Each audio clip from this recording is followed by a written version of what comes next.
चेहरे पर मुस्कान, बेपरवाह अंदाज और अपने पार्टनर से बेपनाह मोहब्बत। एक ऐसी लड़की जो अपने प्यार के खातिर घर की दहलीज को बिना हिचकिचाए लांघ चुकी थी।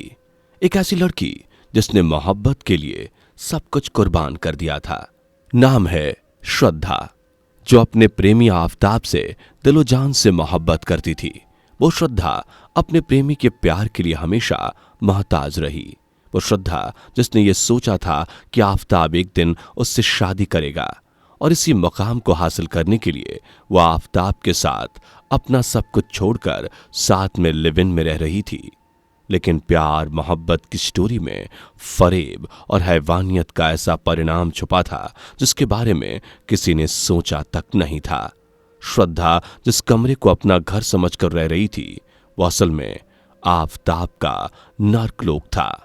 लेकिन आखिर ऐसा क्या हुआ था कि आफताब ने श्रद्धा को मौत के घाट उतार दिया? आखिर क्यों आफताब ने श्रद्धा के 35 टुकड़े किए? इन सारे सवालों का जवाब मुझे लगता है कि आप में से बहुत लोगों को पता होगा, लेकिन यकीन मानिए इस वीडियो में जो फैक्ट्स मैं आपको बताने जा रहा हूं शायद ही किसी ने सोचा भी होगा। इसलिए बने रहिए हमारे साथ इस वीडियो के एंड तक और जानिए इस केस की इनसाइड स्टोरी फुल डिटेल के साथ, जिसके प्यार के लिए श्रद्धा वॉलकर ने अपना घर और परिवार छोड़ा। बिना शादी किए आफताब के साथ लिव इन रिलेशनशिप में रहने का फैसला किया। घर वालों ने विरोध किया, मां ने समझाया, पिता ने भी कोशिश की, पर श्रद्धा ने खुद को 25 साल का बताकर अपने फैसले लेने को अधिकार बताया और खुद ही ये तय कर लिया कि मैं आफताब के साथ लिव इन में रहूंगी। अब ये बेटी का फैसला था, उधर मां का गम। घर से बेटी के ऐसे विदा लेने का शायद गम ही था कि उस सदमे को मां बर्दाश्त नहीं कर पाई। फिर 2020 में मां की मौत हो गई। उधर पिता के रिश्ते 2016 से ही अपनी पत्नी से खराब थे। ऐसे में श्रद्धा कुछ दिनों के लिए मां के घर आई तो जरूर, लेकिन फिर लौट गई। अब उसके पापा ज्यादातर उसके फेसबुक और व्हाट्सएप स्टेटस से ही बेटी श्रद्धा का अपडेट लेते थे। उधर श्रद्धा अब अपनी नई जिंदगी शुरू करने के लिए 3 साल से ज्यादा के रिश्ते को हमेशा के लिए शादी के डोर में पिरोना चाहती थी, पर जिसके लिए उसने अपना सब कुछ गवा दिया, यहां तक कि परिवार को छोड़ दिया था। पर उसे यह पता नहीं था कि जिसके साथ वो 7 जन्मों के बंधन का सपना देख रही है वो असल में दरिंदा है, एक खूनी दरिंदा जो उसकी कत्ल की काफी समय से साजिश रच रहा है। लड़ाई झगड़े तो अक्सर दोनों में होते थे, पर ऐसा किस कपल में नहीं होता? फिर वो यानी आफताब माफी मांग लेता, वो माफ भी कर देती, पर वो जानती नहीं थी कि इस माफी के पीछे भी आफताब की साजिश है। आखिरकार कई महीनों की साजिश के बाद उसने श्रद्धा की बेरहमी से 35 टुकड़े किए। आफताब मुंबई में रहते हुए ही श्रद्धा को अपनी जिंदगी से दूर करना चाहता था, क्योंकि श्रद्धा अब अपने रिश्ते को शादी के डोर में बांधना चाहती थी। जबकि आफताब जिस डेटिंग ऐप से श्रद्धा से मिला था उसी ऐप से उसे और भी लड़कियां मिल गई थीं। अब वो नए रिश्ते में बंधना चाहता था। इधर पुराना रिश्ता पीछा नहीं छोड़ रहा था, क्योंकि मुंबई में उसका और श्रद्धा दोनों का परिवार जानता था।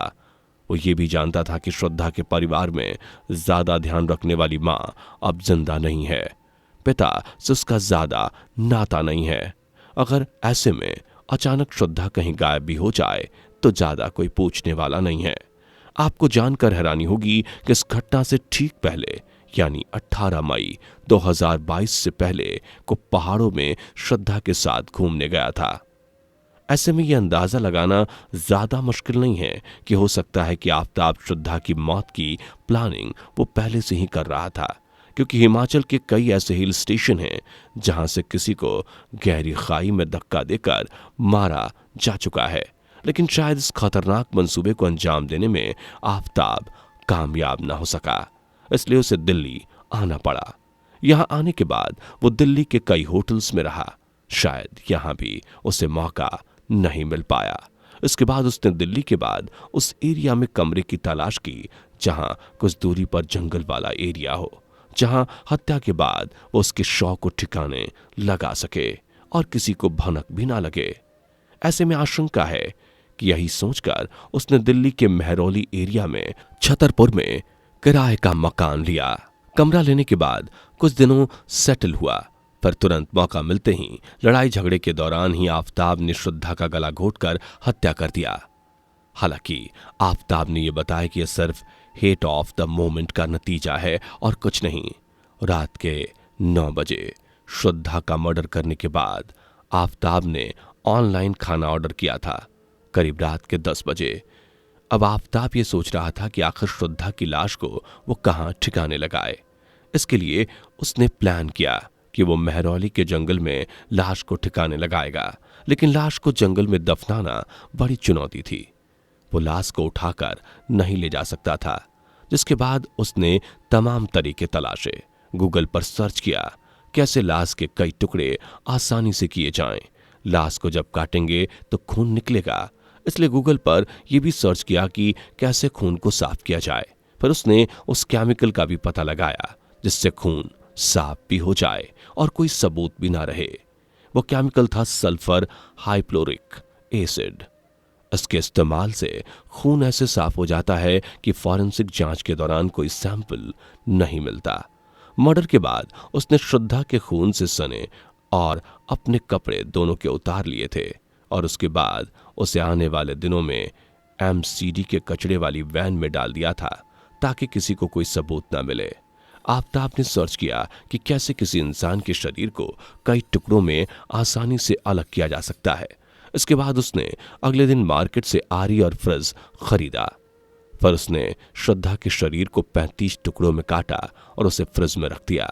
अब रोजाना फ्रिज से कुछ टुकड़े निकालकर पॉलिथीन में पैक करता और महरौली के जंगल में फेंक आता था। जांच में पता चला है कि श्रद्धा के हत्या के 18 दिनों तक वो लाश के टुकड़ों को रात के 2 बजे एक बैग में डालकर उसे पीठ पर टांगता और फिर अलग अलग जगहों पर जाकर फेंक देता।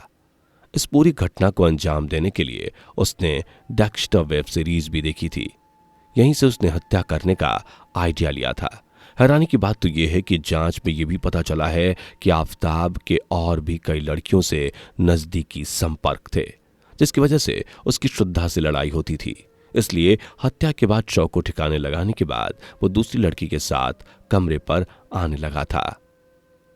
ऐसे में इस बात की आशंका है कि कहीं आफताब ने साजिश के तहत श्रद्धा को दिल्ली लाकर उसकी हत्या तो नहीं की। एक तरह से देखा जाए तो उसकी ये साजिश 6 महीने तक सफल भी रही, यानी कि मर्डर के 6 महीने तक किसी को कानो खान खबर नहीं लगी कि श्रद्धा अब इस दुनिया में नहीं है। आफताब श्रद्धा से पैसे मांगता था, सिर्फ और सिर्फ नशे करने के लिए।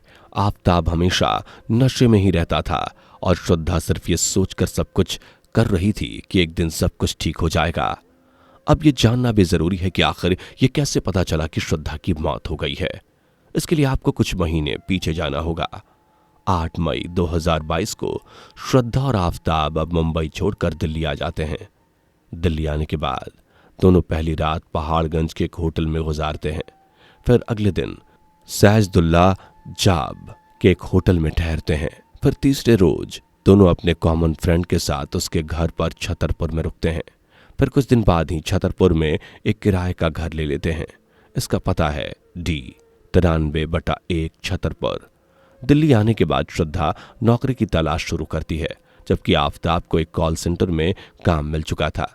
श्रद्धा से उसके पिता या भाई की अरसे से बात नहीं हो रही थी, पर श्रद्धा के दोस्त के जरिए उन्हें यह पता चल चुका था कि अब दोनों दिल्ली में हैं और छतरपुर में कहीं रह रहे हैं। इस दौरान 14 सितंबर को श्रद्धा के भाई श्रीजय को श्रद्धा के दोस्त लक्ष्मण नाडार ने फोन करके बताया कि पिछले 2 महीने से श्रद्धा का मोबाइल बंद है। क्या तुम्हारे पास उसका कोई फोन आया? यह सुनकर श्रद्धा के पिता ने लक्ष्मण को फोन मिलाया और उससे अपनी बेटी के बारे में पूछा। लक्ष्मण ने बताया कि अमूमन हर 2-3 दिन में श्रद्धा से उसकी बात होती रहती थी, लेकिन इधर पिछले 2-2.5 महीने से कोई बात नहीं हुई है। उसका मोबाइल ही बंद है। श्रद्धा के पिता ने यह सुनकर श्रद्धा के बाकी दोस्तों को फोन घुमाया। सभी ने यही कहा कि पिछले 2-2.5 महीने से श्रद्धा से उनकी कोई बात नहीं हुई है। यह सुनकर श्रद्धा के पिता घबरा गए। सबसे पहले उन्होंने पालघर के मणिकपुर थाने में श्रद्धा की गुमशुदगी की रिपोर्ट लिखाई। पर चूंकि श्रद्धा दिल्ली के छतरपुर से गायब हुई थी, लिहाजा महाराष्ट्र पुलिस ने रिपोर्ट दिल्ली की महरौली थाने में आगे बढ़ा दी। 9 नवंबर को महरौली पुलिस ने श्रद्धा के पिता विकास वॉलकर की शिकायत पर श्रद्धा की गुमशुदगी की रिपोर्ट लिखी। उन्होंने दिल्ली पुलिस को श्रद्धा और आफताब के रिश्ते और दोनों के दिल्ली छतरपुर में लिव इन में रहने की बात भी बता दी। इसके बाद अब महरौली पुलिस ने तफ्तीश शुरू की। सबसे पहले उसने आफताब के फोन में झांकना शुरू किया। बस फिर क्या था, पुलिस ने आफताब से सख्ती से पूछताछ की और आफताब ने सारे राज उगल दिए। और इसके बाद तो आफताब ने क्राइम्स के पन्ने खुले तो पूरा देश सन्न रह गया। तो इसी के साथ फिलहाल इतना ही। आपसे जल्द मिलेंगे अगले वीडियो में। बाय।